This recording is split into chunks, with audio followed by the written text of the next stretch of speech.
तो चलिए सीधे आज की इस चर्चा में चलते हैं। एक स्टूडेंट लाइफ की भाग दौड़ सच में बहुत स्ट्रेसफुल होती है ना? वो देर रात की बेचैनी, चीज़ों को रटने और याद रखने का स्ट्रगल, और सबसे बड़ा डर कि यार अगर मार्क्स अच्छे नहीं आए तो क्या होगा, क्या सब खत्म हो जाएगा? बिल्कुल नहीं। आज के इस एक्सप्लेनर में हम भगवद गीता की बात करेंगे, लेकिन किसी धार्मिक ग्रंथ की तरह नहीं, बल्कि इसे हम दुनिया के सबसे बेहतरीन साइकोलॉजिकल सर्वाइवल गाइड के रूप में डिकोड करेंगे। आज हम गीता से निकाली गई 7 ऐसी दमदार स्टडी टिप्स को आसान शब्दों में समझेंगे जो एक स्टूडेंट की पूरी एकेडमिक लाइफ पलट कर रख सकती हैं। अब स्क्रीन पर आपके सामने एक बहुत ही सीधा लेकिन थोड़ा चुभने वाला सवाल है, विनर या लूजर? यही हमारी पहली टिप का बेस है। जरा कुरुक्षेत्र के मैदान में अर्जुन की हालत इमेजिन कीजिए। इतने महान योद्धा, लेकिन युद्ध से ठीक पहले उनका माइंड शंकाओं से घिर गया, खुद पर शक होने लगा। क्या ये बिल्कुल वैसा नहीं है जैसा किसी बहुत बड़े एग्जाम से ठीक पहले कोई भी स्टूडेंट फील करता है? वो मेंटल ब्लॉक, वो सेल्फ डाउट कि क्या वाकई मुझसे ये एग्जाम क्लियर हो भी पाएगा? और ठीक यहीं पर श्री कृष्ण का वो गेम चेंजिंग एडवाइस आता है। वो अर्जुन से कहते हैं, पार्थ, जो तुम सोचोगे ना वो तुम बनोगे। बहुत ही सिंपल सी बात है, लेकिन इसका इंपैक्ट बहुत गहरा है। कॉन्फिडेंस ही आपका सबसे बड़ा वेपन है। अगर एक स्टूडेंट ने मन ही मन ये ठान लिया कि वो एक विनर है, तो समझ लीजिए उसने आधी जंग तो वहीं जीत ली। और अगर पहले ही मन में ये बैठ गया कि हार पक्की है, तो फिर तो जीतना इम्पॉसिबल है। इसीलिए सक्सेस की पहली सीढ़ी यही मानना है कि जीत हासिल की जा सकती है। चलिए अब अपनी दूसरी टिप की तरफ बढ़ते हैं, जो है कर्तव्य और कर्म। इसे एक बहुत ही दिलचस्प कहानी से समझते हैं। मान लीजिए 2 लड़कों को एक जमीन में छुपे खजाने को ढूंढने का टास्क मिला। शर्त यह थी कि उन्हें 30 दिनों तक रोज 12-12 घंटे लगातार खुदाई करनी है।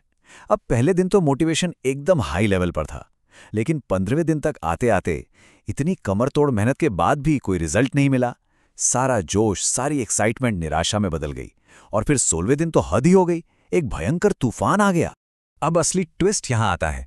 पहले लड़के ने तूफान देखा और सोचा, यार जब 15 दिन में कुछ नहीं मिला तो आज इस तूफान में क्या ही उखाड़ लूंगा, और वो हार मानकर घर पर बैठ गया। लेकिन दूसरे लड़के ने क्या किया? उसने तूफान की परवाह नहीं की। वो बाहर निकला और अपनी ड्यूटी पूरी की। नतीजा, उसे वो खजाना मिल गया। यहां सबसे बड़ा लेसन ये है कि सक्सेस उसको नहीं मिलती जो सिर्फ फाइनल रिजल्ट या मार्क्स के बारे में सोच सोचकर परेशान होता है। सक्सेस उसे मिलती है जो टफ सिचुएशन के बाद भी अपना डेली का काम, अपना कर्म पूरी ईमानदारी से करता है। Moving on to tip number 3, mind control, यानी अपने दिमाग पर काबू पाना। देखिए, हमारे पास हमेशा 2 चॉइसेस होती हैं।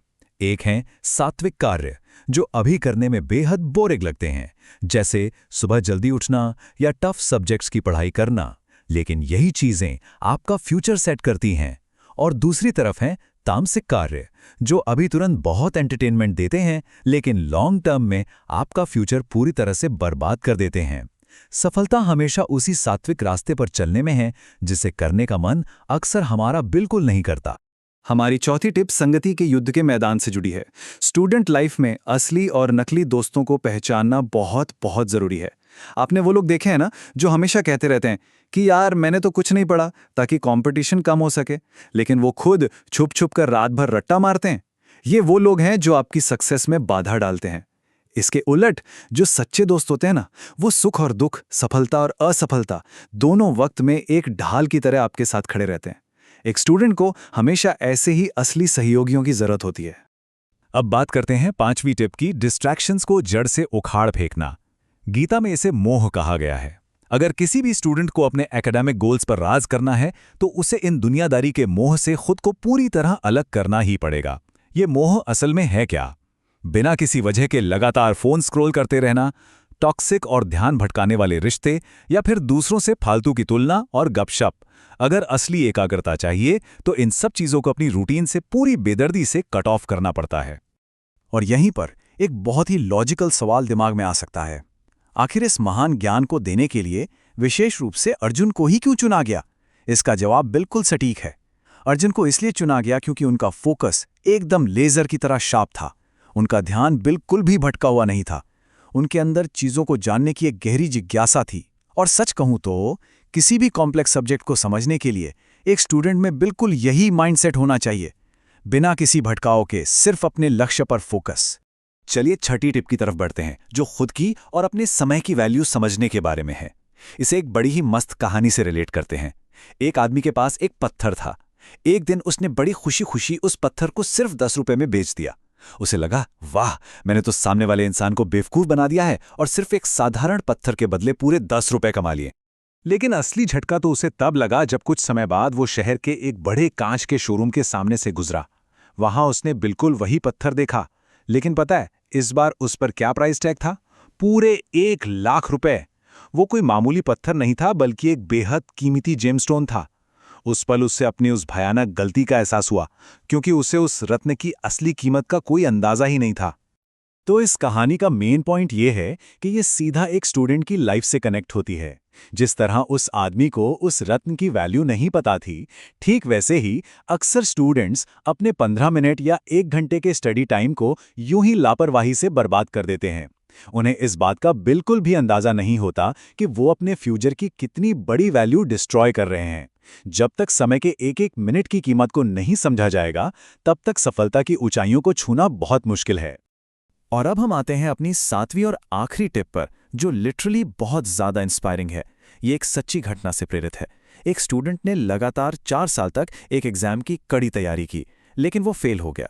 वो अंदर से पूरी तरह टूट चुका था, एकदम होपलेस। लेकिन फिर सिर्फ 2 महीने बाद उसने इंडिया का एक और भी ज़्यादा टफ एग्जाम दिया, और पता है क्या, उसने उसे आसानी से क्रैक कर लिया। ये इस बात का अचूक प्रमाण है कि शुरुआती असफलताएं आपका एंड नहीं है। वो असल में किसी बहुत बड़ी मंजिल के लिए बस एक ट्रेनिंग होती हैं। इस विश्लेषण को खत्म करने से पहले उस साइलेंट बैटलफील्ड या खामोश युद्ध के मैदान को एक्सेप्ट करना बहुत ज़रूरी है, जिससे हर एक स्टूडेंट रोज़ गुजरता है। वो बंद कमरे में शीशे के सामने अकेले रोना, रिश्तेदारों के लगातार और चुभने वाले ताने सहना, और दिन रात एक करके कड़ी मेहनत करने के बावजूद जब मार्क्स कम आते हैं तो वो भयानक निराशा। ये सब बहुत ही रियल और दर्दनाक है। इस मेंटल स्ट्रगल को समझना और वैलिडेट करना बहुत आवश्यक है, क्योंकि एकेडमिक्स का ये सफ़र कभी भी आसान नहीं होता। लेकिन जो एक बात हमेशा याद रखनी है वो ये है, समय बदलेगा और जो होता है वो अच्छे के लिए ही होता है। आज जो भी फेलियर्स या दर्द सामने आ रहे हैं, वो सब आपके एक बहुत मजबूत कल की तैयारी है। आपकी लगातार की गई मेहनत अंततः समय को बदलने पर मजबूर कर ही देती है। तो सोचने वाली बात यह है कि क्या आप अपने फ्यूचर के उस अनलिखे चैप्टर पर भरोसा करने को तैयार हैं, जो इन सारे स्ट्रगल्स के बाद एक शानदार जीत लेकर आने वाला है? अगर इन 7 रणनीतियों को जीवन में उतार लिया जाए तो परिणाम निश्चित रूप से बदलेंगे।